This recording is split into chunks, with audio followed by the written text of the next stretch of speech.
انت فاكره نفسك لو انت دكتوره او مهندسه او محاميه انت وصلت للي انت فيه بالساهل؟ لا، مش بالساهل. ده في ناس ماتت وحاربت واتعذبت علشان تقنع المجتمع ان المرأة ليها دور مهم، وهي فعلا ليها دور مهم. انت ليكي دور مهم، كل بنت وكل ام وكل ست ليها دور في المجتمع مهم جدا، لانه انتوا ليكم حقوق اسمها حقوق المرأة. النهاردة هنتكلم عن واحدة من اعظم السيدات في المجتمع المصري. هنتكلم عن اول دكتورة بشرية في مصر، الدكتورة هيلانا سيدراوس. تراهني يا يوسف اللي هيلانا لما تخش المشرحة أول حصة هيغمى عليها؟ طبعا، ما هي بنت.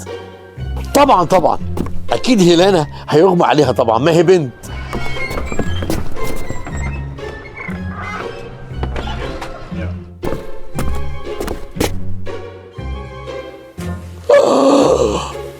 ايه ده اغمى عليه، الحقي ده هو اللي اغمى عليه. ايه ده؟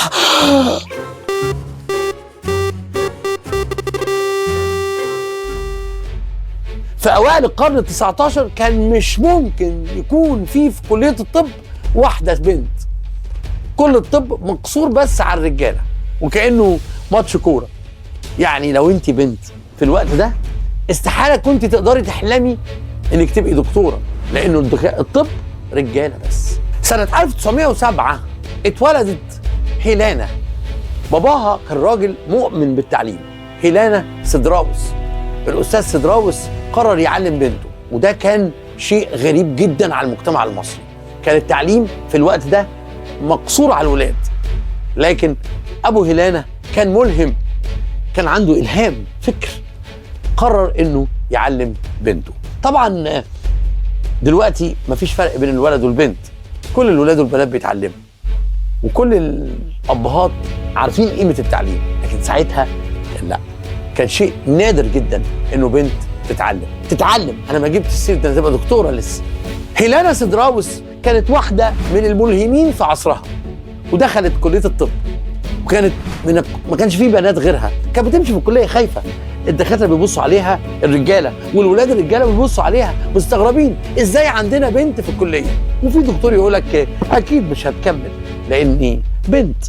ده كان شعور واحساس الطلبه والدكاتره اللي معاها في الكليه في الوقت ده. هيلانا تسكت؟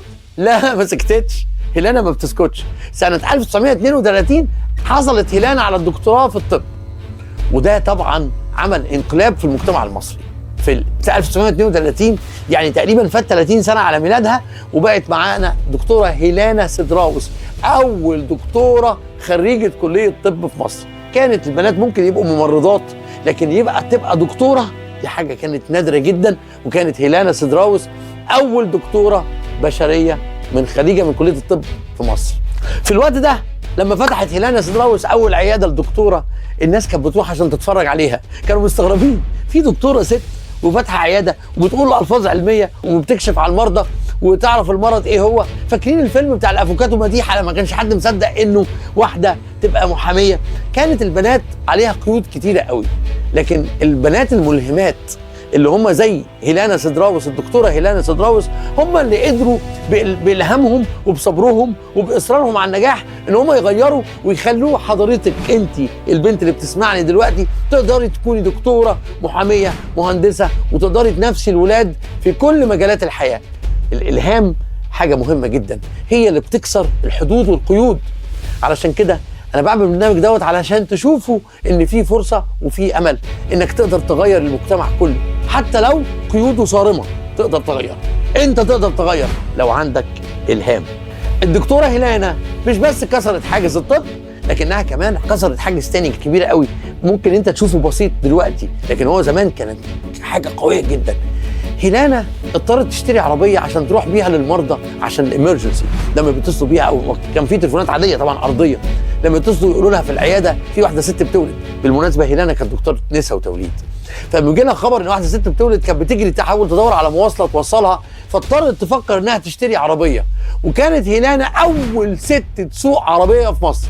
دي بقى كانت مسحه تانيه بقى، كل اللي شايفها سايق عربيه ايه ده؟ الحق في ست سايقه عربيه. طبعا انت دلوقتي بالنسبه لك ايه العبط ده؟ ما الستات سايقين عربيه صحيح، ما اعرفش بيعرفوا يسوقوا ولا لا، ماليش دعوه، بس الستات في الوقت ده ما كانش في حد منهم يقدر يسوق عربيه، لكن هيلانا اضطرت تجيب عربيه مش عشان تتمنظر، دي كانت لابسه نظاره وكعب كوبايه وعايزه تلحق المرضى بتوعها، فاضطرت تجيب عربيه وتسوقها في المجتمع اللي ما قبلش ده او ما قدرش يستوعب دوت. لكن هيلانا ما كانش هاممها دوت، كان هاممها نجاحها والمرضى بتوعها والالهام يغير المجتمع. هيلانا غيرت المجتمع. اول دكتوره واول واحده بتسوق عربيه في مصر كانت الدكتوره هيلانا سدراوس. الدكتوره هيلانا سدراوس اشتغلت في المعهد القومي للسرطان في وقتها، وكانت شاطره جدا، اشاد بيها كل الدكاتره، كانش حد مصدق. وابتدت تيجي طلبه دكاتره بعدها بنات واشتغلوا في نفس المعهد، وهي كانت المعلمه بتاعتهم، وابتدت تشجع بنات كتير على انهم يخشوا كليه الطب. الدكتوره هيلانا كانت ملهمه مش بس لنفسها لكن للاجيال اللي جت بعدها. قدرت الدكتوره هيلانا تكسر فكره انه الطب للرجاله بس، لا، الطب للرجاله والستات. فتحت الباب لكل بنات مصر والمجتمع العربي ان هم مفيش حدود بتمنعهم من اي حاجه. فتحت باب يمكن ما حدش سمع عنها كتير، يمكن انت ما سمعتش عنها او انت ما تعرفيش عنها حاجه، لكن انا النهارده جاي عشان اقول لكم انه في ملهمين غيروا المجتمع، منهم الدكتوره هيلانا سدراوس. لو عجبتك رحله مع الدكتوره هيلانا سدراوس ادخل وابحث عنها، هتلاقي حاجات كتيره حلوه عن شخصيتها وعن نجاحها. انا قلت القليل اللي قدرت اقوله. لو عجبتك الحلقه اعمل لايك وشير وسبسكرايب وابعت الحلقه دي لاصحابك عشان يتعلموا فكره جديده النهارده. كنت معاكم في برنامج المستر، الالهام اكسير الحياه للمبدعين. انا مش ممكن ادخل المعمل ومعايا دكتوره ست. الطب ده للرجاله بس مش للستات.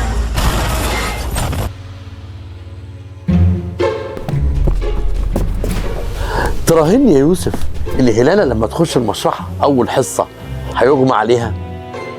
طبعا ما هي بنت. طبعا اكيد هيلانا هيغمى عليها طبعا، ما هي بنت.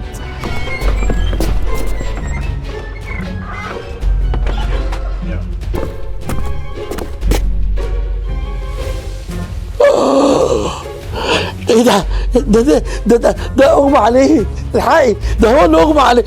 ايه ده؟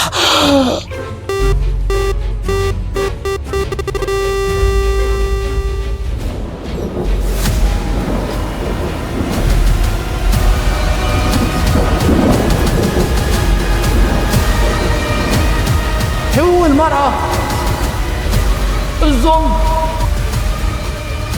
القتل،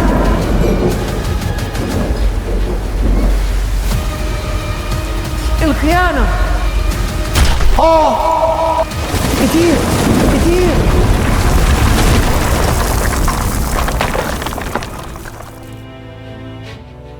ده برنامج المستر اللي هيتذاع يوم الجمعة الساعة 6 مساء من كل أسبوع. اتفرجوا عليه.